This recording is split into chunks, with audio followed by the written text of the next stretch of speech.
What is going on, people? I'm East Coast Pete. This is my show for drummers only. Today we're going to talk about Ian Paice. He was born in 1948 in Nottingham. He started playing drums in his father's dance band. When he was 17, he joined Georgie and the Ravons. They changed their name to the Shindigs. The next band was M15. M15 changed the name to The Maze, which featured vocalist Rod Evans. Evans and Paice would form the original lineup of Deep Purple in 1968. Deep Purple, Led Zeppelin, and Black Sabbath were hailed as the unholy trinity of Brit hard rock and heavy metal in the early 70s. There are 4 lineups of Deep Purple, and they're separated into 8 different marks. Mark 1 got John Lord on keyboards, Ian Paice on drums, Richie Blackmore on guitar, Nick Simper on bass, and Rod Evans on vocals. Mark 2, John Lord, Ian Paice, Richie Blackmore, Roger Glover on bass, and Joe Lynn Turner on vocals. Mark 3, John Lord, Ian Paice, Richie Blackmore, Roger Glover, and Ian Gillan on vocals. Mark 4, John Lord, Ian Paice, Tommy Bolin guitar, Glenn Hughes on bass, and David Coverdale on vocals.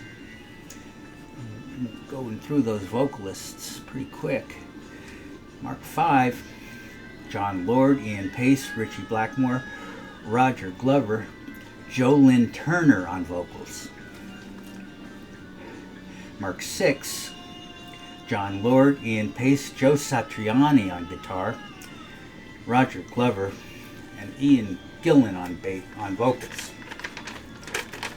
And Mark 7, John Lord, Ian Paice, Steve Morse on guitar, Roger Glover, and Ian Gillan. And finally, Mark 8, Don Airy on keyboards. Yeah, John Lord had passed. Ian Paice on drums, Steve Morse on guitar, Roger Glover on bass, and Ian Gillan on vocals. Richie Blackmore was responsible in part for Ian Paice's membership in Deep Purple. When Deep Purple split up for the first time after Mark III, Paice and Lord formed short-lived Paice Ashton Lord in 1976. Ashton was a pianist and vocalist. Bernie Marsden was on guitar and Paul Martinez on bass. And then in 1979, Paice was asked by David Coverdale to join Whitesnake. Love Hunter, Ready and Willin', Live, In the Heart of the City, Come and Get It, and Saints and Sinners were Whitesnake albums with Paice. And John Lord also joined Whitesnake, but Ian Paice left in 1982. Then Paice joined Gary Moore. There's 3 albums and tours. Paice left in 1984 when Deep Purple reconvened. Paice played drums on the Velvet Underground's final albums. I did not know that. Squeeze. It's called Squeeze. It's not the band Squeeze, it's the album Squeeze.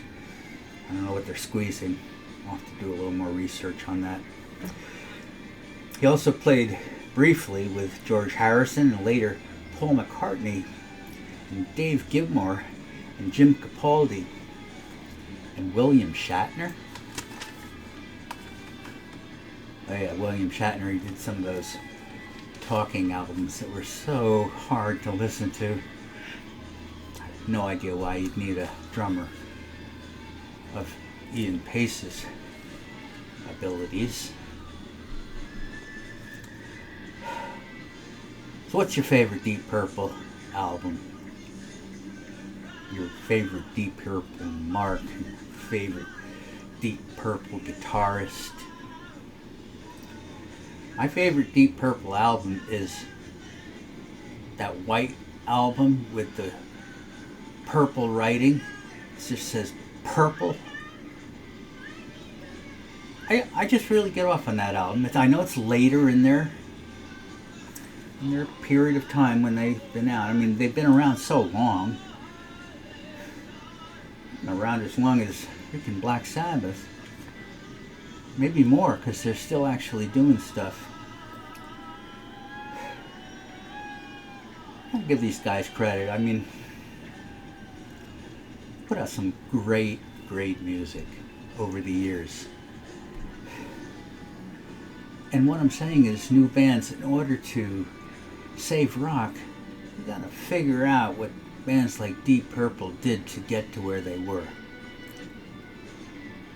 You can't just say that it's just all overblown and prog and be over your head or whatever. You can't do that, because, you know, we're talking about hard rock, we're talking about heavy metal. With Deep Purple, it's not Yes, it's not Genesis. Two of my favorites I'll give you, but Deep Purple, you can't say that they're pure prog, although I'll say there are some prog elements. So anyway, thank you everybody for being with me on For Drummers Only. Hope you enjoyed the show. Next up, Ainsley Dunbar. As long as it's not William Shatner, I'm cool. Take good care.